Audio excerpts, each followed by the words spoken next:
Hello everyone, this is Nirali Patel from New Alger Institute of Engineering and Technology. In today's lecture, we are going to start with new unit, some spatial probability distribution. In this unit, we are going to discuss about some spatial random variable and their probability distribution.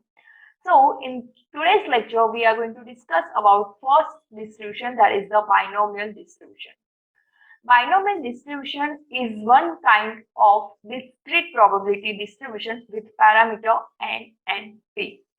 So, if there is n independent trials of a random experiment which result in either success or failure, that means there are two possible outcomes for the random experiment, either the success or failure. And let p denotes the probability of success and q denotes the probability of failure, where q is nothing but that is equals to 1 minus p. So in that case, the probability of x successes and n minus x failure is given by p raised to x and q raised to n minus x.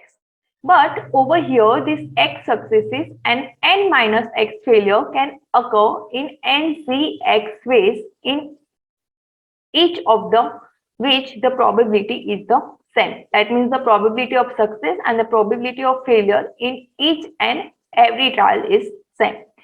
So the probability of x success is given by this formula, that is the nc(x) p raised to x q raised to n minus x. So if x is a random variable, that is nothing but the discrete random variable, because the binomial distribution is for the discrete random variable. It follows the binomial distribution if its probability of x is given by p of x is equals to x, that is nothing but equals to p of x. That is the another way to denote the probability of x is equals to nc(x) p raised to x q raised to n minus x. So suppose we are tossing the two coins. So in that case, the number of trial is nothing but n is equals to 2. Now the probability of getting the one head. So that is the probability of getting the head is probability of getting the success. So p is 0.5 and the q is also 0.5 because q is nothing but 1 minus p. Now we can get either the head tail or tail head. So we can write 0.5 raised to x. X is nothing but the number of success. So here the number of success is nothing but 1 because we want to get one hit. So 0.5 raised to 1 and 0.5 raised to 2 minus 1, that is also 1. Now we can get nc(x) way because we can get ht or th. So 2c(1a). So this is the probability of getting the one head. So this way we can apply the binomial distribution. Now let's see some real life examples where we can apply the binomial distribution. So number of defective bolts in a box containing the n bolts, number of postgraduates in a group of n people, number of oil well yielding natural gas in a group of n wells test drilled, and the number of machines lying idle in a factory of having the n machine.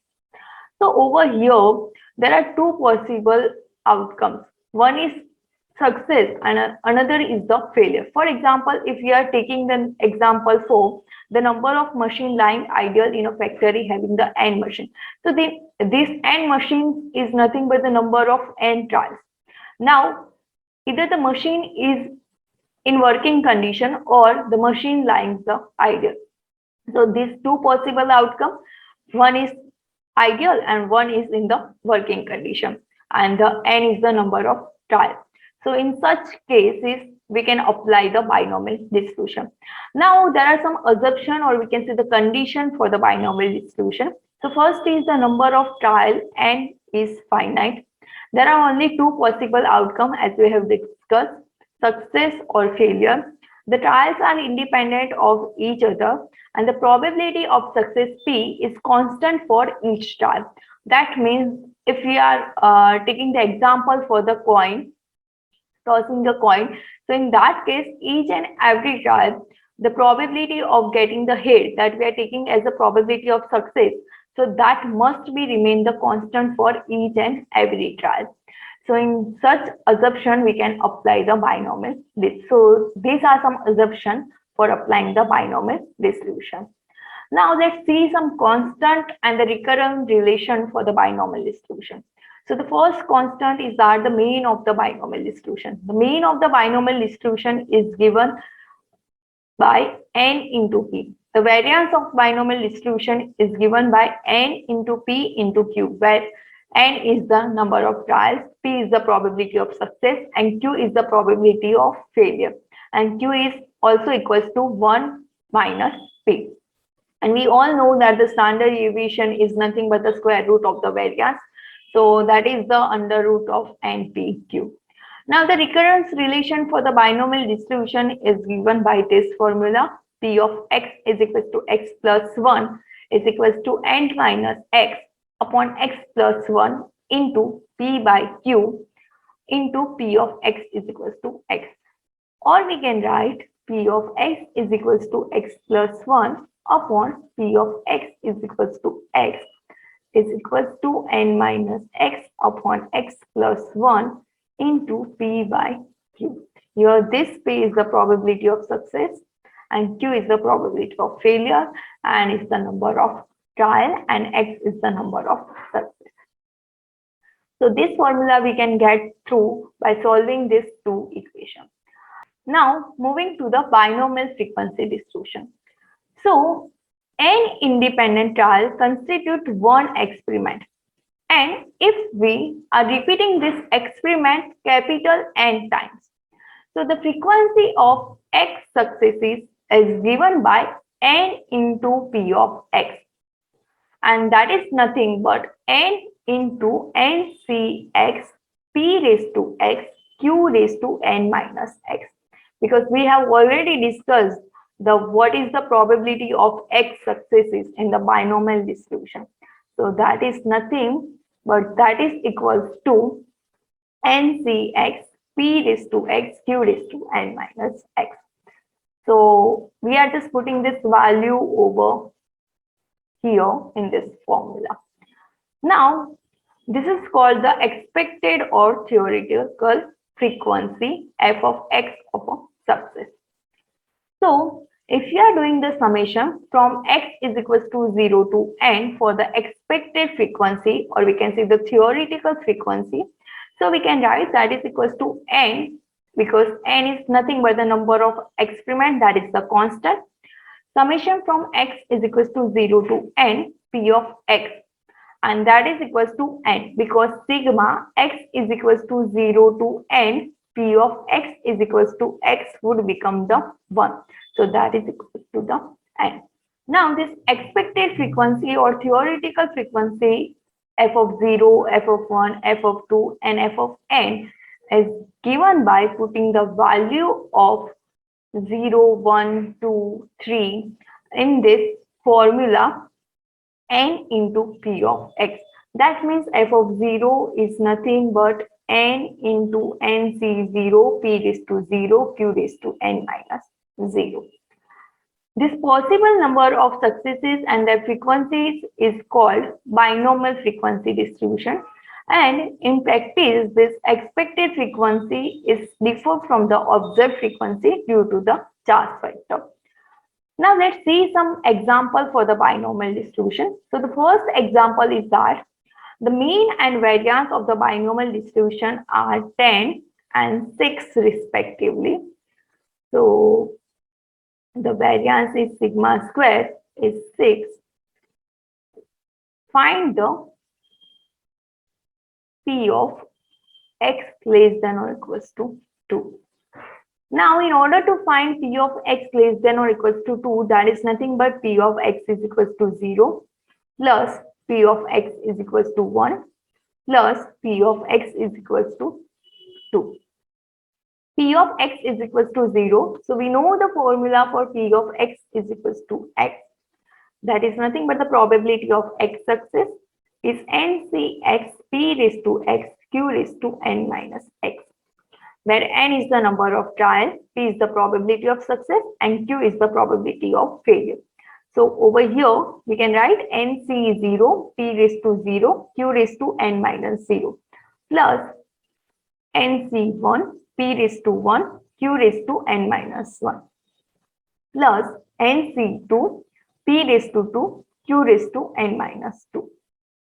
In order to get the value of P of X less than or equals to 2, we require the value of N, P and Q. So let's find the value of N, P, Q through the mean and the variance. So over here the mean is equals to 10 and we know that for the binomial distribution mean is given through N into P is equals to 10 and the variance is 6. So that is NPQ is equals to 6. We can put the value of this NP is equals to 10 in equation number 2. So 10 into Q is equals to 6. So Q is equals to 0.6. Now Q is equals to 0.6. So P is equals to 0.4 because P plus Q is equals to 1. Now the value of P we can put over here. So N into 0.4 equals to 10. So N is equals to 25. Now let's just put this value of NPQ in this equation. So N is equals to 25. 25 C0. P is 0.4 raised to 0. Q is 0.6 raised to N minus 0, that is 25 minus 0, so 25 plus 25 C1, 0.4 raised to 1 and 0.6 raised to 24 plus 25 C2, 0.4 raised to 2 and 0.6 raised to 23. So by solving this equation, we can get the value of P of X less than or equals to 2 is equals to 54.360 into 0.6 raised to 23. So this is your final answer. Now moving to the next example. So it is given that a multiple choice test consists of 8 questions with 3 answers to each question, of which one is correct. A student answers each question by rolling a balanced dice and checking the first answer if he gets 1 or 2, the second answer if he gets 3 or 4, and the third answer if he gets 5 or 6. To get the distinction, the student must secure at least 75% of the correct answer. If there is no negative marking, what is the probability that students secure the distinction? Now, in order to secure the distinction, student must secure at least 75% correct answer. So here, we first want to find out the probability that student secure distinction. That we want to find. Now, in order to secure the distinction, as we have discussed, student must secure at least 75% correct answer. So, to get distinction,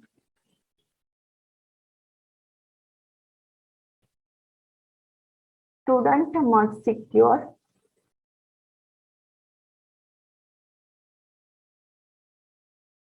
at least 75% correct answer.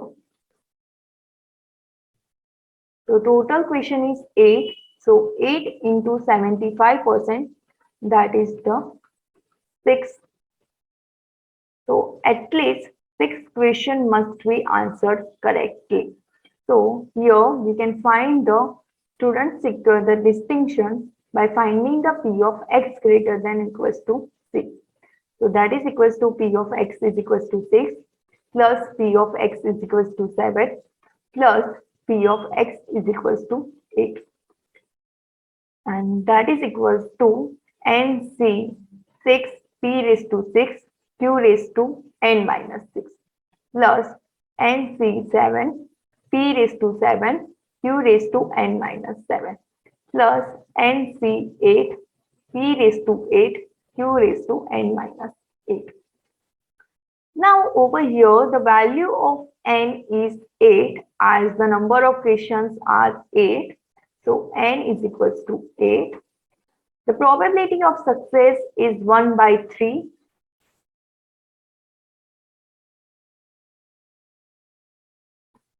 Because it is already given that 8 questions with 3 answers to the each question, and the student take the first answer if he gets 1 or 2, second answer if he gets 3 or 4, and the third answer if he gets 5 or 6. So P is equals to 1 by 3. So Q is equals to 1 minus P, that is equals to 2 by 3. Now let's just put the value of NPQ over here. N is equals to 8, 3, 6. 1 by 3 raised to 6. 2 by 3 raised to 8 minus 6, that is the 2, plus NC 7. 1 by 3 raised to 7 and 2 by 3 raised to 1 plus over here the value of n is 8. 8C 8, 1 by 3 raised to 8 and 2 by 3 raised to 0. So that is equals to nothing but 1 only. So this is going to be equal to 0.0197. So this is the probability that student secures the distinction, and that is equal to 0.0197.